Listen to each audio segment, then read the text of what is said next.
Hello folks, on this week's show you have a chance to win one of 2 copies of Mantic Games' 3rd edition starter set, Shadows in the North. If you want to win one of those, comment below.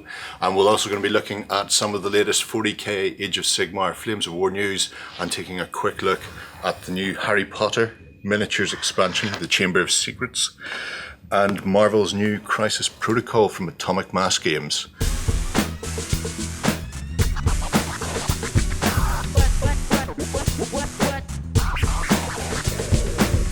Good morning, Otters. Welcome to the OnTableTop Weekender. Oh, he's given. I'm embracing it. We are Otters. We are Otters by day and Cogs by night. We have introduced, for the Cult of Games members, a Cult of Games Discord sanctuary. It's invite only. So we're Otter Cox then? Oh, Cogs. Otter Cogs.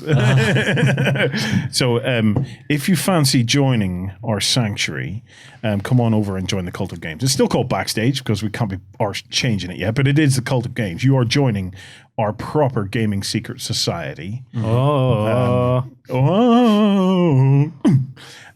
So you'll be very, very welcome. Once you've joined the Cult of Games, you will then get access very secretly, very quietly to our Cult of Games Discord, where we get up to all sorts of shenanigans in there. Isn't that right, Justin? I'm scared. Justin loves it. Justin loves it. On the topic of cool kind of secret society kind of stuff, okay? I'm a huge fan of Harry Potter. Okay. I don't think that's secret. I am a massive fan of Harry Potter. Harry Potter makes me happy beyond all measure, and I will explain to you why. Okay, one of my most precious moments is I have a little girl called Savannah. Okay, and when Savannah was about a year and a half, between a year and a half to 2 years old, Savannah would lie on the sofa with me and the pair of us would cuddle and just watch Harry Potter. And that moment, do you know whenever you die and you go back through all of your moments? If that's the only moment I have, that will be enough for me. Because that bond with that little girl, ever since we lay on that sofa together and just watched Harry Potter, has flourished into a daddy-daughter relationship on gaming and monsters and all things fantastical. I am a proud daddy and I love her to little bits. And I'm extra proud now because Harry Potter, we're still loving it and we're still into it. But I bought Savannah D&D do these books now, the Young Adventurer's Guides. So they have the Monsters one, which is basically a bestiary, and it's got the Eye of the Beholders and all in it. Savannah now, at bedtime, I walk up and she's in her wee bed reading the D&D books. So Savannah's, how old is she now? God, she's 9, coming 10. She's coming 10 this year. Where the hell did the years go? I know. It's mad. So she's coming 10 and she sits and she reads these wee D&D books and I tell her, you're going to be better at describing these monsters than I am now, pet. And it's all thanks to Harry Potter. That moment was the connection. It was enough to fire those little synapses in her mind and turn her into awesome. And now I get to relive the Harry Potter experience thanks to Night Models, okay? So I'm going to do a little bit of a show and tell, okay? Night Models have just released the Chamber of Secrets Chronicle box. That's this big box of awesomeness. It's big. And it is big. Is it heavy? It's here, feel it. They do metal minis. No. Are these resin now? There's no metal in this. There's Okay. no metal in this. Not done metal in a Okay, while. so the Chamber of Secrets Chronicle box will give you a little of the blurb on the back, okay? It's the first narrative expansion for the Harry Potter Miniatures adventure game, okay? So it's an adventure game. And it brings a wizarding world to your tabletop. It's got 27 character cards, 20 chronicle cards, 15 spell cards, 11 artifact cards, 4 potion cards, 7 plastic bases, 3 double-sided game boards, 7 double-sided cardboard tiles and tokens, and a chronicle book. And it's got 24 minis in it, Justin. Okay, cool. Right? It's got the Slytherin Basilisk, the Basilisk. brilliant monster. It's got Tom Riddle in there. And remember, it's got Fox, Dobby, Argus Filch, Moaning Myrtle, who Gerry thought was a female Harry Potter. Pretty sure that's exactly what it is. It's Harry Potter and pigtails. Harry Potter and drag. I am an utter fan of Harry Potter. Gerry, however, is not. And Gerry very kindly You're came in a to me and wizarding said, world. I'm sure there's a spell for that. he said, so I take it that's the movie where Harry Potter became a girl. And I went, No. I was thinking, Harry Potter become a girl. I was pretty sure Harry Potter did become a girl at one point because he drank the polyjuice. Yeah, but that was never they became Crabbe and Goyle to actually infiltrate the Slytherin common room. No. This was during the escape thing. Oh no, the girl became Harry Potter. That was it. Yeah. So Order of the Phoenix. Yes. So a girl did become Harry Potter. Right. I don't believe Harry Potter ever became a girl. But Gerry said, no, she totally did. And yet, there he is on the back of the box, pigtails in. With pigtails in. Hang on, But who was that? yeah, it's Moaning Myrtle. No. The Nymphadora Tonks. Okay. So, I am not a fan of Harry Potter, right?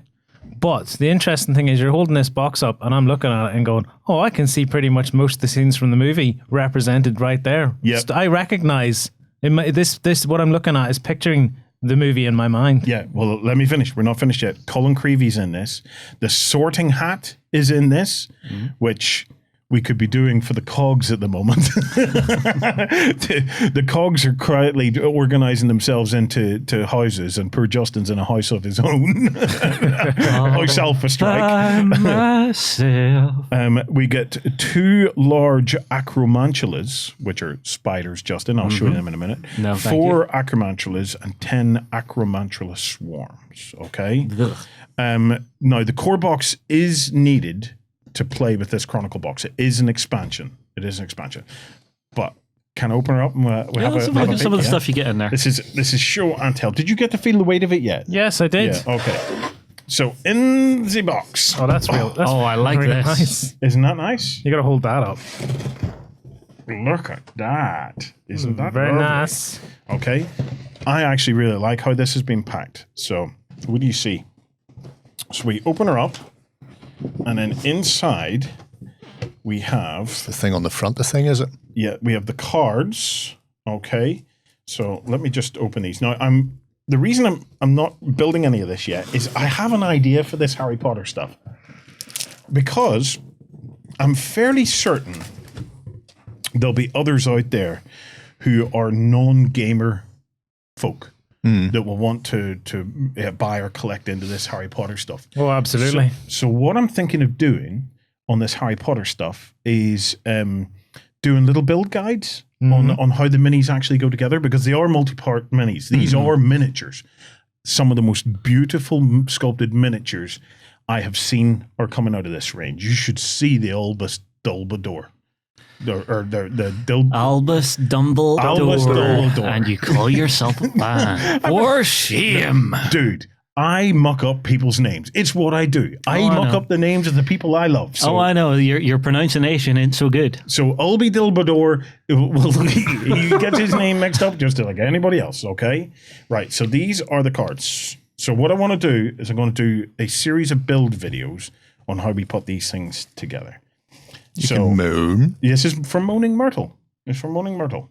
So you got the Moan card in there. Stupefy. I think that's just abilities. They have a standard. Yeah. Tom Riddle. Nice. It's the character cards. Camera shot. That's camera shot. So Doesn't Colin even- Creevy was the one that was going around taking the photographs. Yeah. and- Anyway, so you've got that. The Right. graphic design's Next nice. up, cut to me. Let's appreciate that for a sec. The graphic design's very nice. The graphic is lovely. You get this, okay? And in this pack here, we have, let me get her all opened up. So we have the Chronicle book, okay? So in the Chronicle book, we are going to have the assembly instructions. Let's see if we can show off a little bit of the Chronicle book under the close cam there. So you can see the assembly instructions for the minis, and you can already see just how nice some of those minis look. Female Harry Potter. It's Moaning Myrtle, So Gerry. Moaning Myrtle's the one coming out of the wall. Yes. Yeah, she's the one that was killed in the girls' Hey. bathroom. Killed in a toilet by a toilet monster. Oh no, Mr. Toilet Man! Listen, I've had it with you. You better give me that baby. Give it to me, or the next time you sit on me, I'm gonna bite off your tushy. The rest of the book has all of the layouts and stuff for each of the adventures. that you can play Willow. through. As well as that, then The secret pet. we have, these are some of the tiles, the various tiles. So the cardstock's lovely, actually. The cardstock is a good 3 mil, at least. So if you can see, each of the tiles are double-sided. So you get to play out the different, some of the different scenes. He looks familiar. Chamber of Secrets.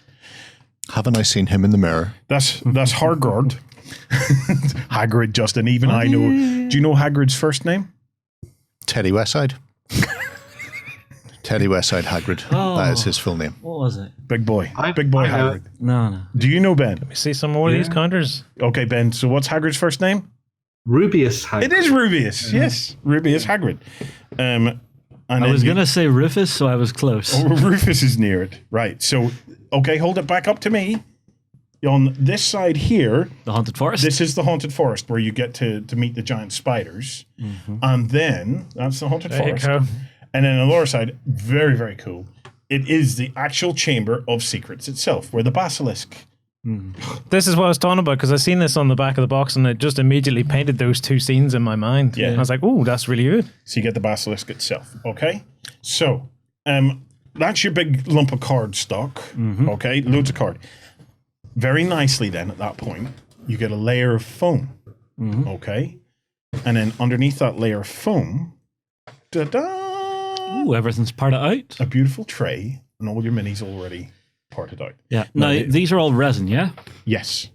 All right. Yeah. So any beginners out there, you're going to want to use super Well, I glue. say they're resin. They're kind of like a resin plastic kind of a Some of them are resin, so if you do that, it will snap. yeah. So there's different types of material because I think the swarms are hard plastic. So if you guys can pull a few through there, do we have a little bit of a look? Have some Spidos. Yeah, so that's your swarms, which are nice. You know, this is swarms. You know, they're tokeny. Yeah, but they are hard plastic, whereas that is resin. Yeah, you can see the look changing at color that. there. If I Yeah. flip this over so you can see the backs. Mm-hmm.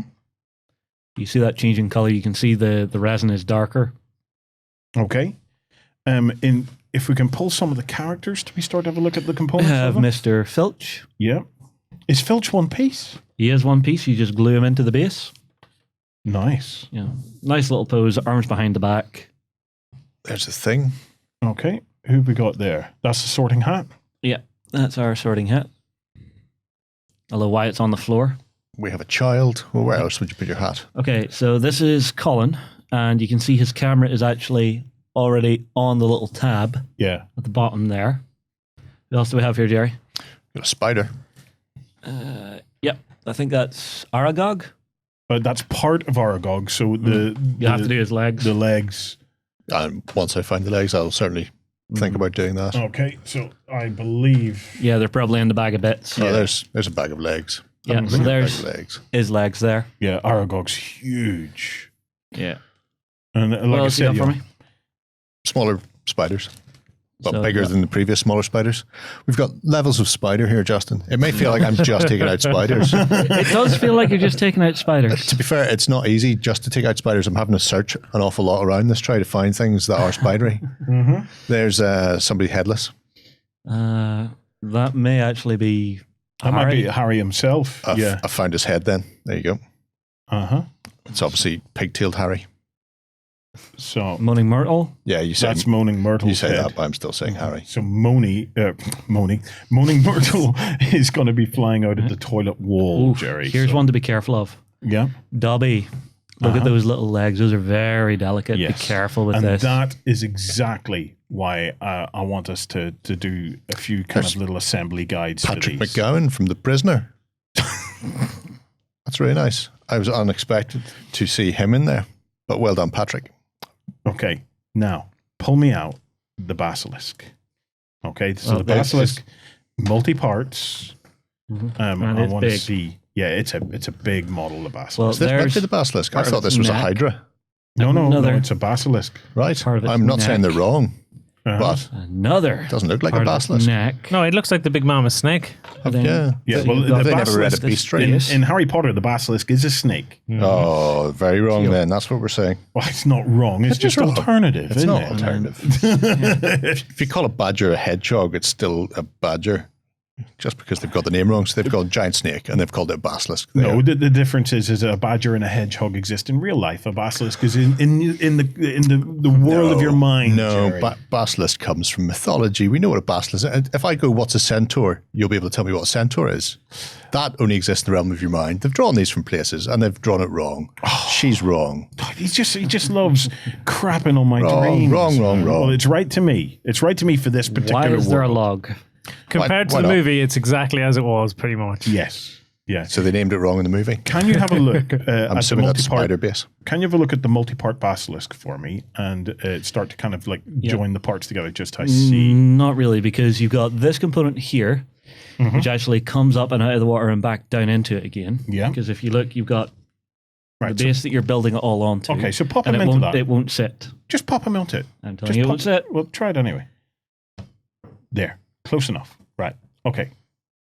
Oh, you need to, there's a bit of flashing on that. Exactly, You need to so take it won't build. Right, what's the next bit then? So the next bit, you've got the main part of the neck that's coming up out of the water, uh-huh. and then you have the next component of it. Right, so stick that onto that bit. Again, it will not sit. Just to see how much cleanup it's going to need. Not a lot. Okay. Not a lot. And then from there, you've got the ball joint at the front here Mm-hmm. for the two halves of your head. Oh, so I'm going to get a good degree of posability with the head then. Not really, because if you look, the very back of it here has got a flat joint component. Oh, right. Okay.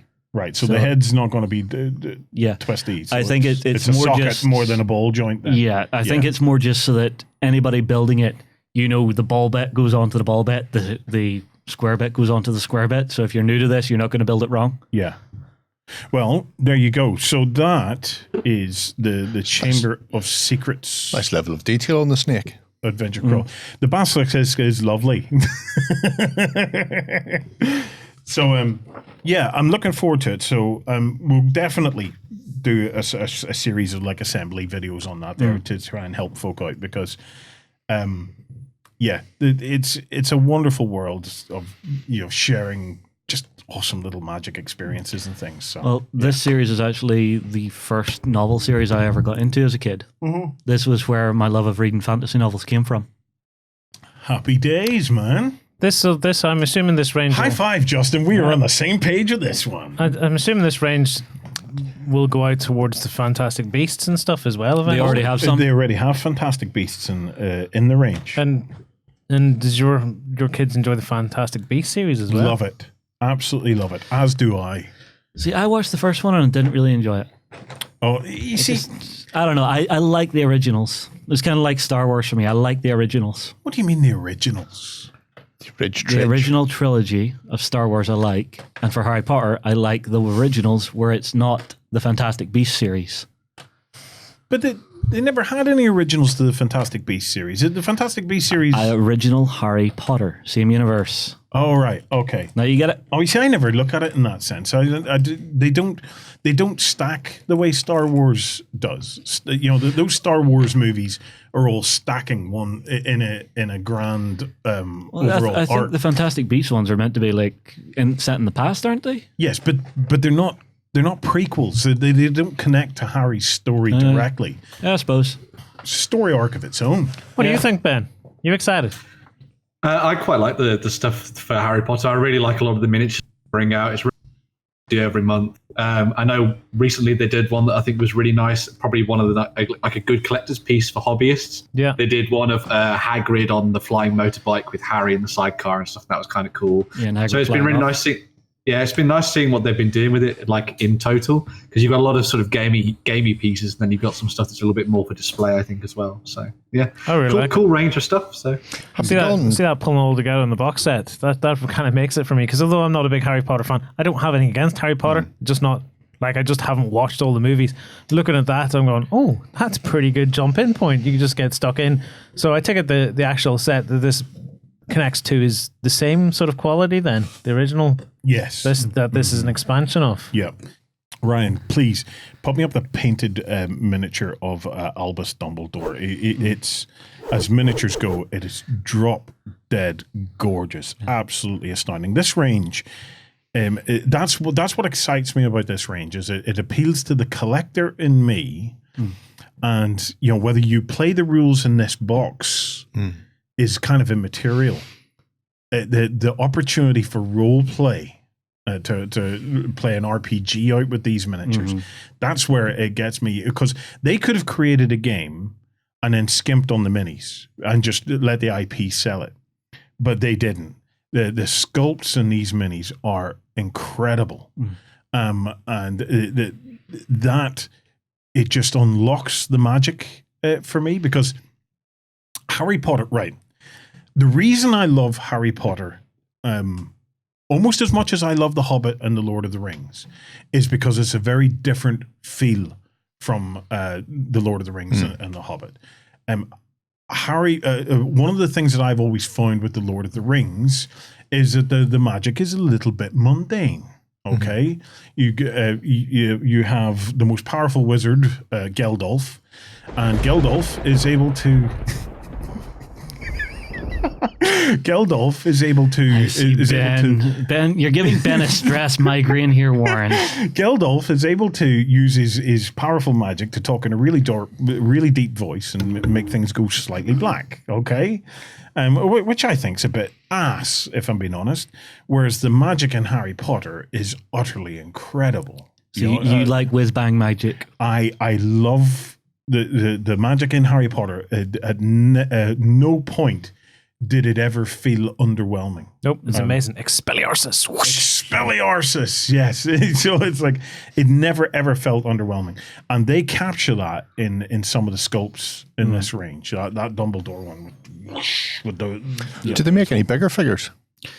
Yes, so the Dumbledore one is pretty huge, because it's that scene. Are you talking about bigger in scale, Yeah. or just? I don't know if they do like busts or 54 mils. All of it's just the 35 mil stuff. Oh, that's a shame, because Night Models had Star Wars, DC, and Marvel licenses in the past. Yeah. And they did 35 mil figures, by the same size as that. But then they also did collector series, sort of 70 mil, 90 mil tall figures. I don't know if they were outstanding. Yeah, the quality of these guys' creativity is just out of this world. It's lovely, and that's what attracts me to this as a collector and as a dad of kids who love this. I can see us having these and playing all kinds of games with this kind of stuff, and it's cool. And that, ladies and gentlemen, is my show and tell. And then we're going to get these built on camera, and then I'm taking it home. That's the way to do it. It's mine. So there. It's gone full David Brent there. Yep. Jerry, Yes, Ted. do you want to whip yours out? Go on then. I Well, will. I can't be the only one to do a show and tell this morning. So, while we're on the topic of amazing movies, Jerry, Yeah, we've kind of dove head first into this one. what have you got?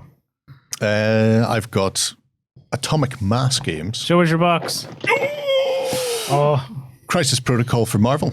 oh yeah. So there we go. Okay, so this basically just blew out of nowhere. It flew out of somewhere. It blew out of nowhere. Everybody's going, holy smokes. So we managed to get a hold of the core set.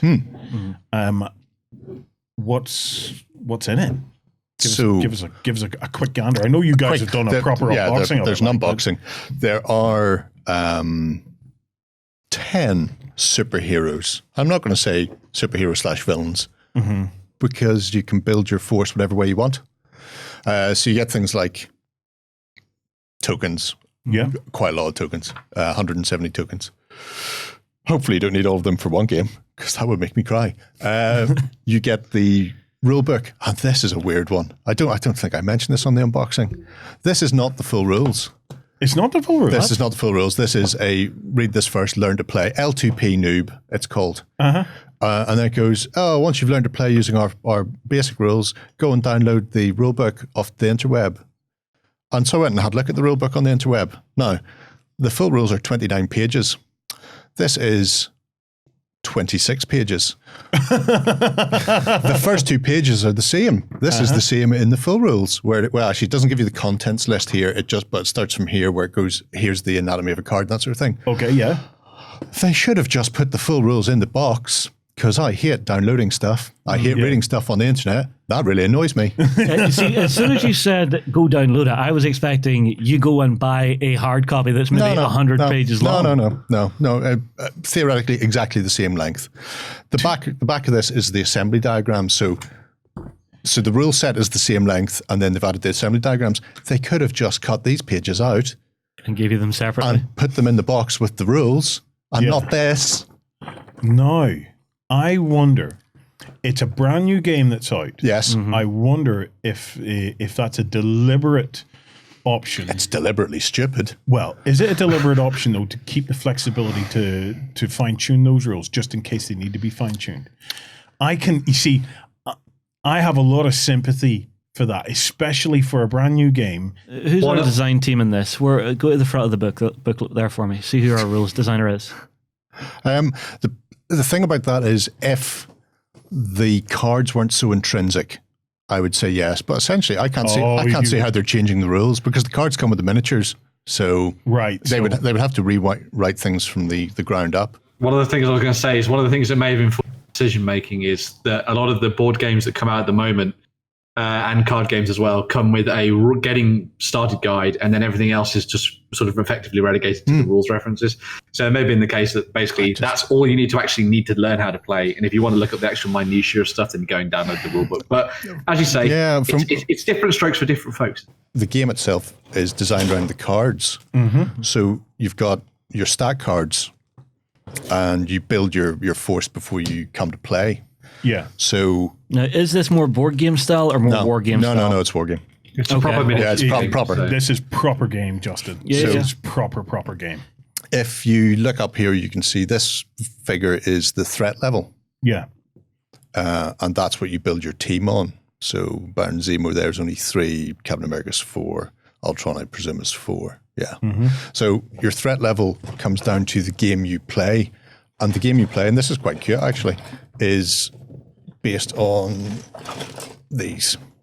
So again, none of this is in the rulebook. You don't need the rulebook for this, because it's not going, you're playing this game, you're playing that game. You set up the board between you and your opponent. I don't want those. I want these at the back. Then you've got these 2 sets of cards. So there's a blue set and a red set, and they are the extraction and the secure threats.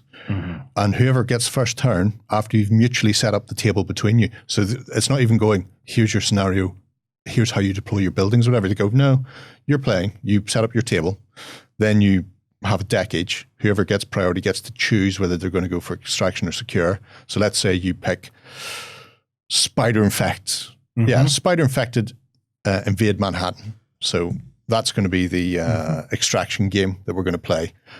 And then your opponent then picks one of the secure. They're both activated at the same time. So Infinity Formula goes missing. So these are our 2 that we're going to play. Yeah. Now, the big number at the top, that's the points limit you build to. Right. So and threat is your points. And your threat is your point. So whoever's choosing it goes, I want this, and your opponent goes, I want this, and then you go, right, these are all 17 pointers, but potentially these can change in others. And then you would go, right, well, that's the 2 objectives. Who out of my 10 or 20 or whatever number of heroes I have, subcontract.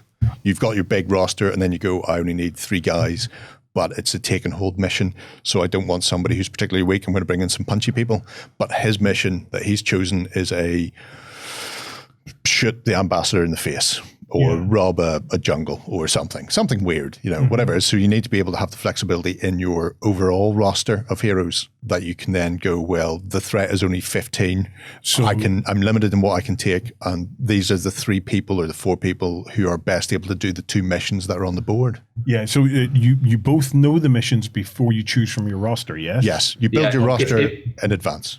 Sorry, Ben. It works a little bit like Malifaux does in that you pick 10 heroes, and then you build out of that, and then you decide based on the mission that you're playing, as Gerry was saying there. So like from what you get in that initial core set, those 10 heroes are effectively the pool of heroes that one player can pick from. Obviously, if you're planning to play this with another person, you don't need to take all 10 for yourself. You can sort of split it up how you want and things. But there's some really nice ways that they've mixed it up and all that kind of thing. Heroes with villains, just focus on villains, just focus on heroes, stuff based around themes. So you can have things based around the Avengers. They've talked about, things to do with the X-Men and stuff in the future. I think you've got the Cabal is the other one that you get in the starter set, which is focused around Red Skull and Ultron and stuff like that. So the interesting thing for me with that is when you're building your force, when you're building your roster of heroes. So this could be my roster of heroes, which would be Dr. Octopus, Spider-Man, Ultron, and Captain America. Yeah. I don't have to explain why they're together. No. Yeah. You can. He's a Skrull. Or maybe that's Hydra, Captain America. Yeah. It's entirely up to you what you put in. You don't have to go good guys, bad guys. You can go whatever comic book heroes I like against whatever comic book heroes you like. If, however, you've got over half of your roster of a specific affiliation, then the whole affiliation kicks in. So some people like Captain America has special abilities for Avengers. So half of your roster need to be some of these fine fellas. So Captain America, Iron Man, Black Widow, Hulk, Thor, Panther and Vision, which means we know these ones are coming because they're on the list. Yes. So that's nice. Likewise, we know some of the Cabal. So once you've got your affiliation, you can then just go nuts with the rest of them. So if your roster is 10 people, only 5 of them need to be Avengers to trigger the Avengers affiliation. Then, fill up the other 5 with as many good guys from Hydra as you can. And the extra abilities and stuff, they're on the cards, and do the cards basically say, well, look, so if you find Captain America, find wherever America's ass currently lives in that pile. It's down near the bottom. Of course it is. Well, it is an ass, so it is an down ass. near the bottom. Yeah. America's ass. Here's one for you. Why are the cards double-sided? Are they different languages? No, or it's being punched in the face. Where's Captain America gone? If I could find Captain, there's the Red Skull. I'm taking the Red Skull on the grounds that he's Cap in my hand. There's Cap there. Oh, it's too late now, Cap. You had your chance. You've blown it. Okay. Sod you, Cap. So, Master of Evil, Affiliation Cabal. Each time an allied character damages an enemy character with an attack, the attack is resolved and the attacking character gains 1 power. So, if you don't have enough people in your roster to have the Affiliation Cabal, you might only have 3 of the Cabal named villains. That bonus power doesn't get used. Likewise, I think Captain America gets something like everybody costs 1 less to play with. Yeah. And the reason they're double-sided is this is Johann Schmidt before he's been roundly beaten around the head. And once you hit I think you've taken equal to your wounds in a turn, you become dazed, and then next turn flipped. And he becomes weaker and beaten and a bit outraged. Actually, he's the best looking out of all of the beaten up ones because most of the rest of them look like they've gone 12 rounds with Tyson. I really like. I don't know. I like the Iron Man one.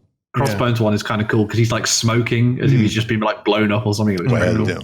Helicarrier crashed into his head. So there's Iron Man beginner, and then WAP. Cool.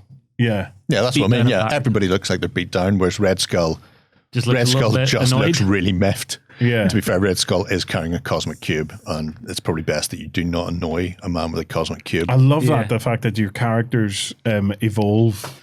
One of the interesting things they've done is they've twisted that a little bit with some of the characters. So Hulk, for example, he doesn't have a flip side. He's just 20 stamina, and once that's gone, he's gone. But because one of the mechanics in the game is that when you get hit, you get power to then spend on abilities to kind of give that cinematic feel. Obviously, if you're hitting a guy who's got 20 stamina compared to some of the characters that have like 5 or 6, he can build up so much power with which to use against you. So you hit him, he gets more angry. Release Angry Man. Yeah. Nice. It's a way of dropping people. Now, these miniatures, are they all hard plastic? They are all hard plastic. That's nice. Is there like scenery pieces and things There's as well? scenery, yeah. There's a ton of scenery in it because scenery is integral to the game. On the grounds that everything has a rating from 1 to 5, where 1 are lampposts, Lamppost. And 5 would be buildings. So we've got like a Daily Bugle shack, or there are even cars or dumpsters. So I'm like American me. There's a dumpster. And cool. whenever you batter people with them, they will take damage based on what you're battering them with. So you can't pick up cars and slam them in the Hulk's face. I'll do that. Over and over again. Some things will get removed. So if you smash a car into Captain America's ass, if the car is smaller than Captain America's ass, so he is size 2. If the car is size 2 or size 1, the car goes away, it gets destroyed. Like, so lampposts and things, people will only hit them once. You need a smart car in here. Yeah, you hit them with a smart car, that'd be ideal. Robbing around the back of the head. Yeah. Bigger things obviously require more to destroy. Or if you throw if you throw Hulk through the Daily Bugle newsstand, he's probably big enough to smash that, and it will go away completely, so you lift it off the table. Yeah. So the fact that you get a couple of dumpsters, 2 cars, loads of little peripherals and bits and add-on, because the environment is massively really destructible. Cinematic in rules, isn't it? Yeah, and I think they needed to do that to make it actually an interesting. Is all this pictured on the back of the box? Is there a big picture of the set? I'm going to say yes. I'll flip it over and you can find out, because they should be there beating each other with sticks. Yes. I'm quite liking the idea of this. I want to give it a go. Yeah. Way up, am I?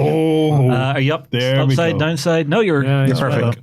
Yeah, we're very far away, but you can see a variety of heroes, and then so traffic lights, lampposts, cars, newsstands, Captain dumpsters. America's ass, Yeah.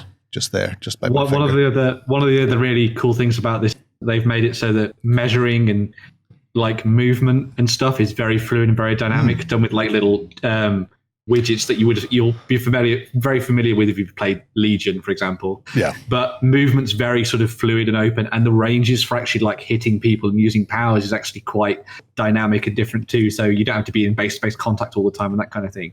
So any like playthroughs and stuff that I've seen of it, you've had people climbing up on the side of walls, leaping over dumpsters and all that kind of thing. They've made it so it feels like Spider-Man doesn't get hung up trying to climb a building or something like that. He can leap over it and all kinds of things like that. So. Essentially, I think the way they've done it is anybody who's climbing, jumping, flying, skipping counts as height 5. They get to do a normal move. Yeah, and as long as you are bigger than the building or thing you're trying to cross, then you do it automatically. You just reduce your range.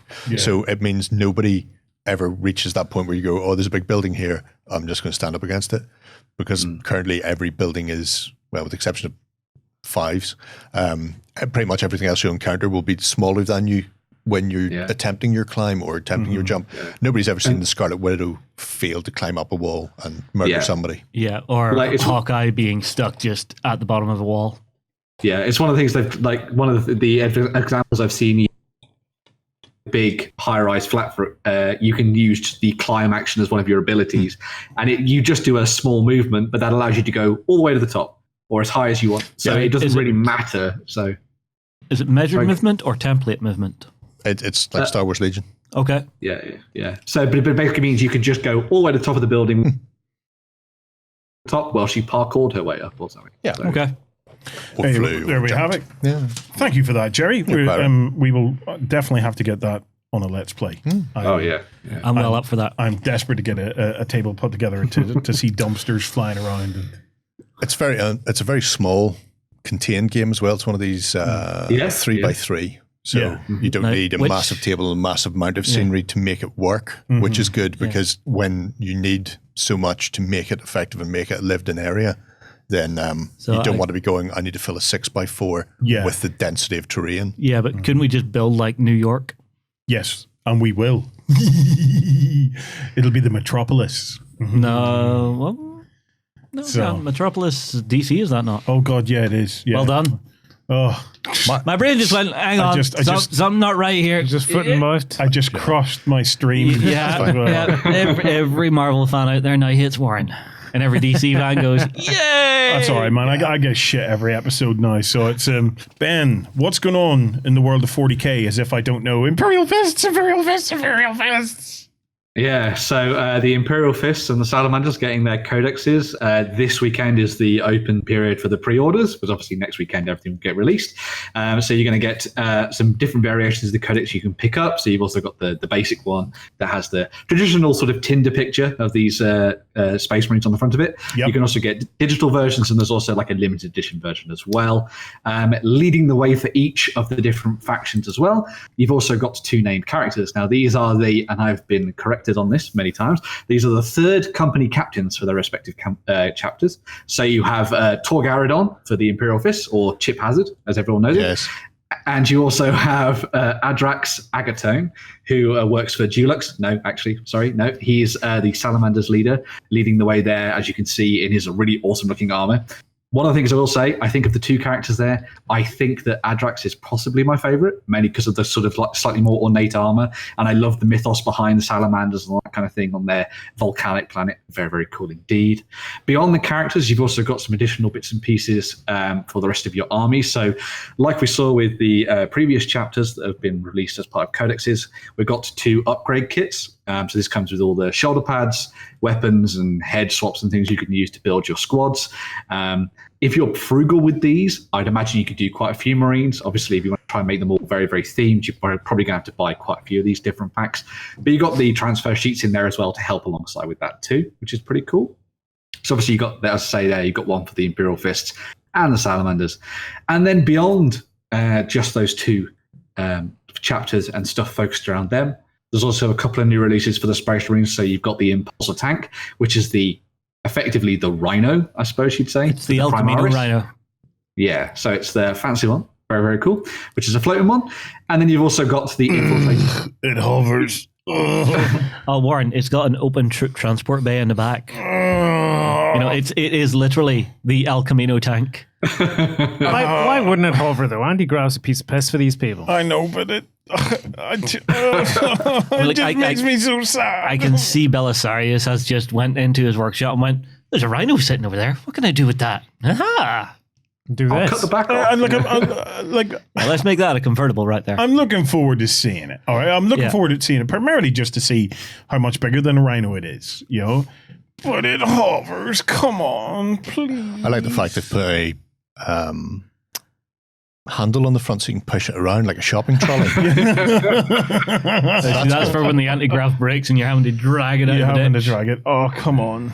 It's like, Why wouldn't you have a floating tank? If you can make tanks and you can make floating stuff, the floating tank is the obvious thing. See, the old The whole point of narrative a tank is that it can go over all sorts of terrain. If you have to Yes. float over it, but the old narrative was the technology just did not exist anymore. It had been lost. Yeah. There was one anti-grav motorbike in the entirety of the Imperium, and the Dark Angels had it. and Lloyd, but is it the concept of the look of it?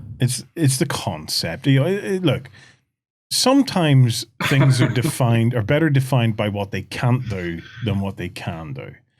And for me, one of the beauties of the 40K universe was the fact that a big element of it was really grounded, grounded in a physical sense. Like the Imperial Guard and the Space Marines, they were grounded. They were using tracks. So there was a familiarity to it. Yeah, it's 40,000 years in the future, but there was a familiarity to it, and things like the Land Raider and the Rhino. There was a veneration to them. They made sense in a lot of ways. And then you have this, okay? And as a piece of science fiction, it's grand. It's nice, but it's I don't mind the concept. I don't like the look of the tracks. Like, why does it still have stuff that looks a wee bit like tracks? They're anti-grav. Those are grav plates, yeah. Yeah, but why do they look like tracks that have been stuck on sideways? Probably to keep the thing that it still has To keep some the industrial feel. looking element to it. For me, Warren, it was always the fact that the vehicles you saw in 40K were ancient relics that they were, venerating, keeping running and stuff. Yeah, but this even just before- feels like it's stamped out. But even before you knew any of that, because you don't instinctively know any of that backstory. Yeah, but that was one thing I loved about them. It's something that I really lack with this. But for somebody looking at it, you had all right, I can see these are big kind of beefy army guys. Let's keep the picture with their tanks and everything, and they're versus these sleek-looking, weird, elf-looking, skinny guys that have flying gravy kind of things. Yeah, not this. So the Eldar, for example, in the Tau, had your higher sci-fi kind of a feel to it. Yeah. Whereas these guys, there was that groundedness to it that has always been the attractor to me, and that is why I don't own anything gravity. Yeah, you don't have repulsors. No. You see, I can see that they've at least tried to keep it looking like low-tech bullishness, because you've got the big circular base below there, and it looks like it's just plowing its way, just hovering in the moor. I may be just a complete grognard on this. I just think it was unnecessary. I think some things didn't need fixed, and having grav tanky space marines was something that didn't need to happen. I liked the mechanical nature of it all, like the drop pod. Yeah, like what is the point of a drop pod if you've got grav? You would have a drop pod that could lift itself up and move around the battlefield. You see, for this, I can understand kind of why they've done it, because the only transport for the Primaris Marines was the repulsor, so this is probably going to be a cheaper version for them to have transports. The Primaris could have had a bigger Land Raider. Or a bigger Rhino, yep. That was the point. To be fair, the Primaris could have come out just as the replacement for the Space Marines as they were intended, and they just said it's Mark 9 Space Marine army. They've got bigger, and we're going to do a bigger Land Raider, and we're going to do a bigger Rhino, and all your other stuff. Yeah, it's still there. You can use it as a Rhino, you can use it as a Land Raider, but it's not going to look as good as the new Rhino or the new Land Raider. The same way as the new Terminators look better than the old Terminators. So, do you think they've went to design this and went, let's redesign the wheel? Yes. Okay. And they've broke my heart. Okay. And they broke the wheel off and stuck grav plates on it. I will honestly say, I know that sometimes we all like to gurn and complain about what designers have done. Okay, as a piece of design, I'm not a fan. It's all right. Technically flawless as always from Workshop, but they have completely broke my heart, because I just think it shouldn't have happened. I still think it's better than those stumpy trucks that came out for. If anybody out there, for who? The Torox. Oh, the Tyrox. Yeah, that was a piece of garbage. Are you looking a slap? Are you looking a slap? Toroxes are amazing, man. The only time the Tyrox is amazing is whenever you pick up the wheel upgrade kit. No, Toroxes are lovely with the tracks as they are. No, and the internet agrees with me on that. We have tested this. We've already done a vote on this. We're not going to have a secondary confirmatory vote on this one. See, I'm with Justin, because I seen them being upgraded at the Hobby Bootcamp, and I thought, oh, looks much nicer now. Yeah, it looks different. It looks like a working vehicle instead of something that just has, there's a couple of little dumpy track sets, that'll work. 3 million Germans at road running half tracks would turn around and say to you, you're talking balls, Justin. No. It's not the fact that it is a half track. It's the design of the half tracks, that they're small, fat, dumpy, ugly little pieces of crap. Yeah, they're dumpy looking. You're breaking my heart, Games Stumpy. Workshop. Bring back. If anybody can do me... Make the Rhino great again. A track... upgrade set. I was going to say a track conversion set, don't do that. but it literally would be an upgrade set. Just stick 6 wheels on one side and 6 wheels on the other. Actually, seeing this with some wheel upgrades could look kind of cool. I want a track upgrade set for this and for the repulsor, please. All you resin gurus out there, Micro Arts and everybody else, please, for God's sake, somebody make something that will convert these to actually make them with tracks again. And some wings as well. No. Now, what if they put a half track, but they had skis on the front? Oh, shut up, Justin. Oh, he's onto something. You just frozen wasteland trucks. Trying to wind me up now. So, all right, there is one more thing here. Oh, God. There's another unit. This is okay. I saw this, and I really like these guys. Optimus Prime. Brilliant. No, these are the aerial Marines, okay? So these are the guys that bring television to the far reaches of the Imperium. What the hell actually are they, Ben? Because they are cool. I like them. I do like them. It's the set of infiltrators that also makes another type, which name I've forgotten. I'm sure Justin will probably remember. But they're your effectively the new scouts and stuff that you can throw into the mix. See, I like this new unit because it's got one cool thing to it. They've got what's called a Helix Adept in there, which is like a mini apothecary in your unit. Right. Slow down. A Helix, a what? Adept. A Helix Adept. So it's which one's he? See the guy at the front there with the little thing on his arm? I believe that's him. The one typing on his arm like Predator.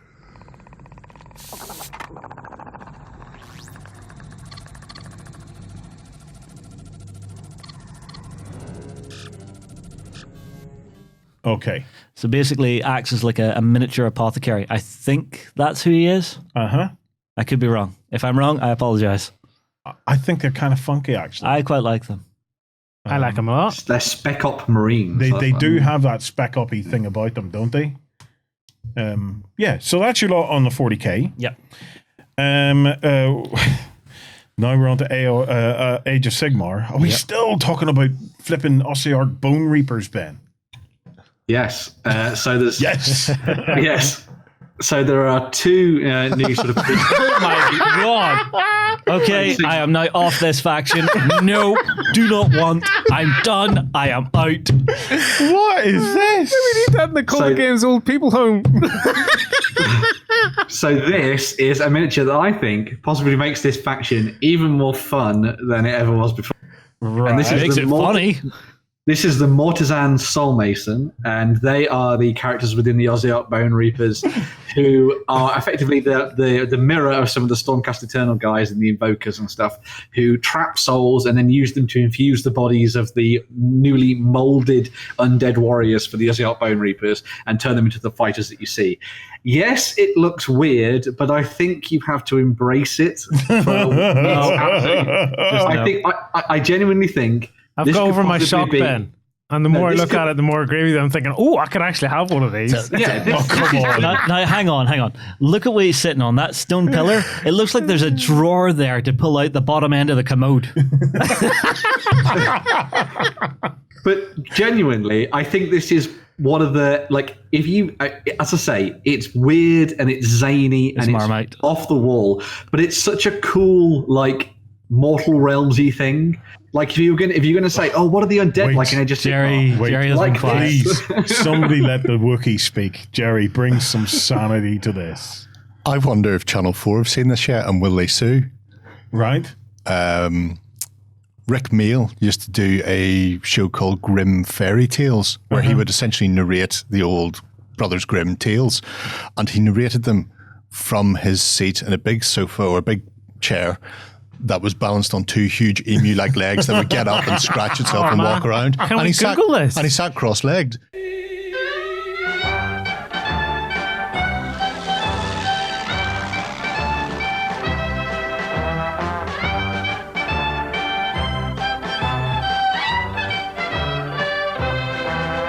Oh, So that is just... Is this something that can be Googled? Oh, God, yeah. here. Have we, have we They any made more, like 3 series of have we them. any more pictures of this? Because, Ben, I'm not with you on this.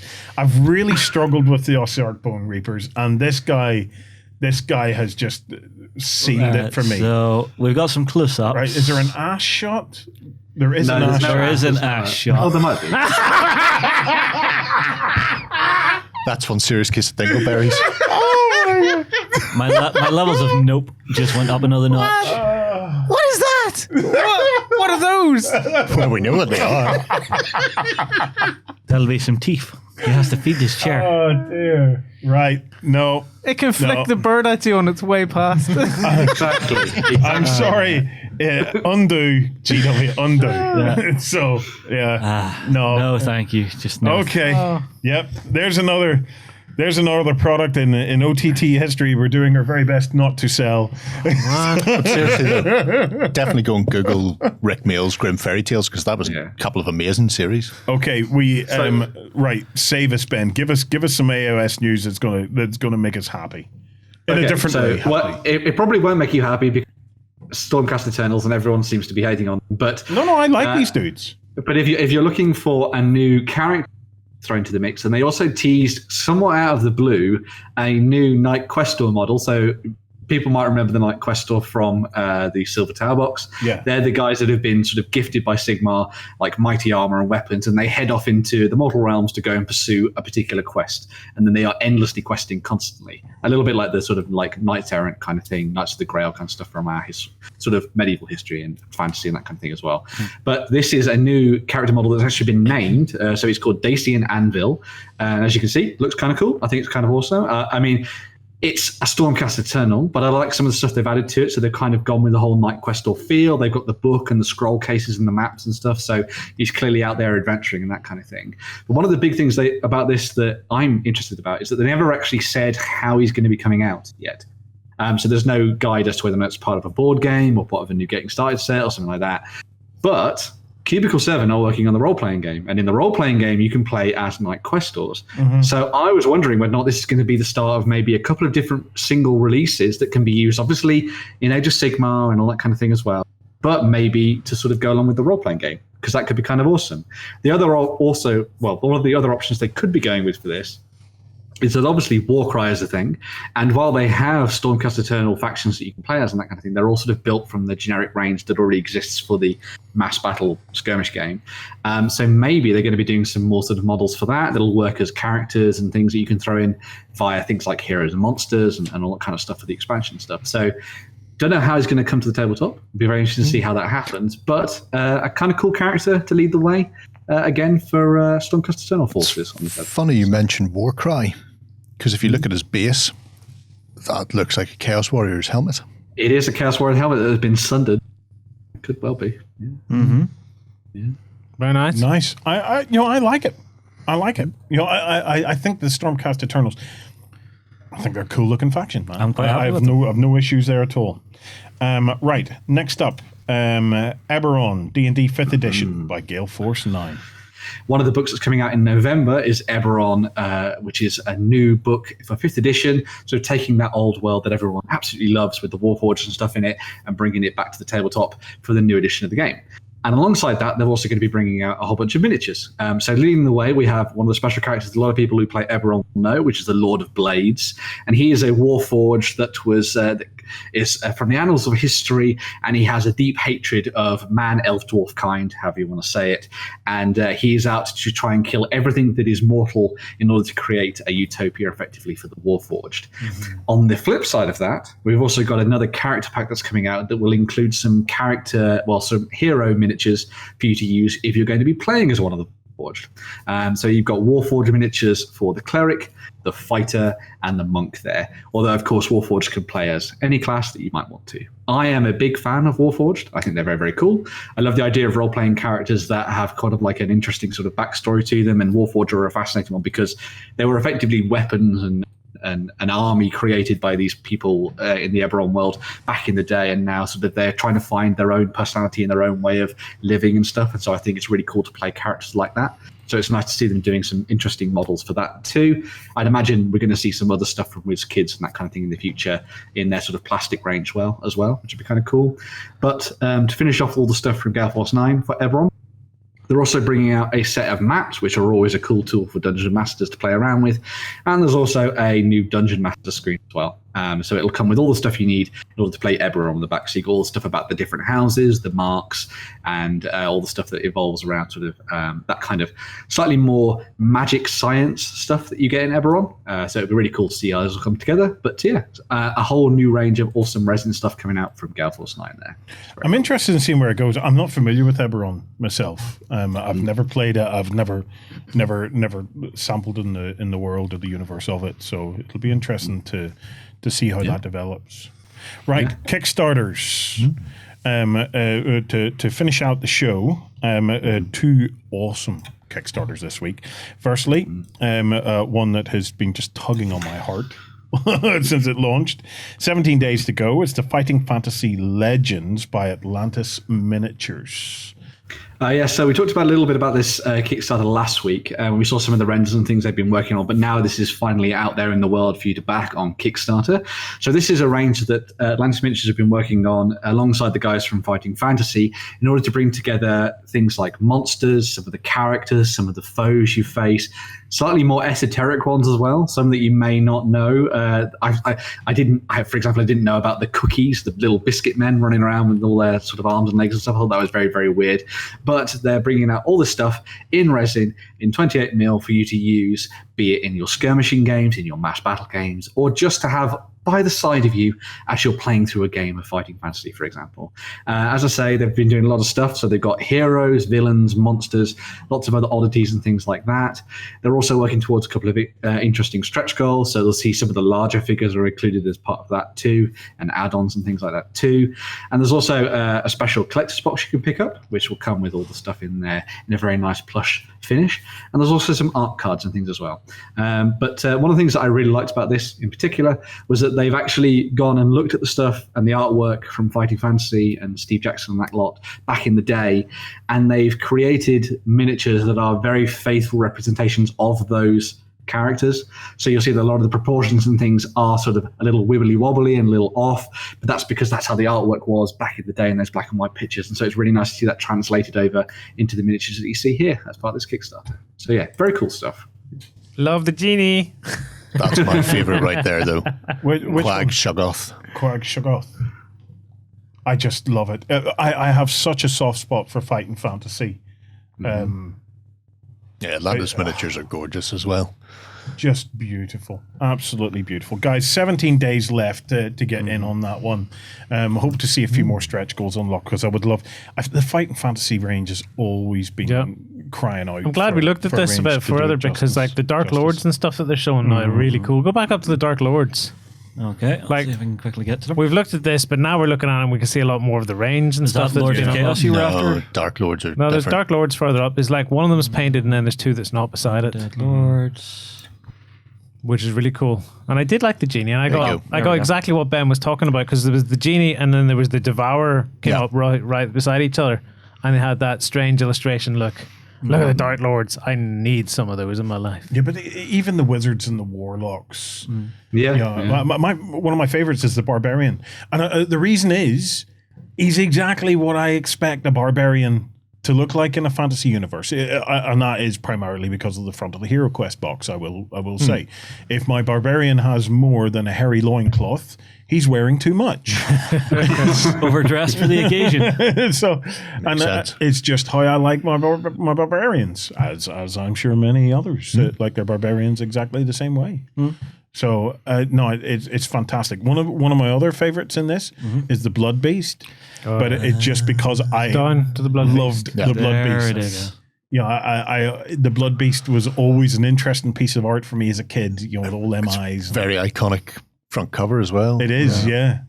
Still no Skylord yet, which, I'm not really holding out any hope that I'll see the Skylord Yeah. flying about in his They hover car. do have But, some more stretch goals sitting there. they do, but they seem to be focusing on the fantasy. Yeah. Yeah, it's a lot of the classic stuff that came out to begin with, I think. I think the wheelies are awesome, though. They're the ones that I'm like, I have no idea who they are. But The ones that look like biscuits. Little Huh? biscuit man. Yeah. They're all good. We Okay. all like them. Next up for our Moderns gamers, we have Bonza Games have just come out, 25 days to go, with Delta 1-0. It's a 2-player Modern Warfare skirmish game. Bonza. Bonza. Who can tell us something about I was this? so glad to see Bonza come up as the company name, just so I could say it repeatedly. Bonza. At no point did I throw a shrimp on the Barbie.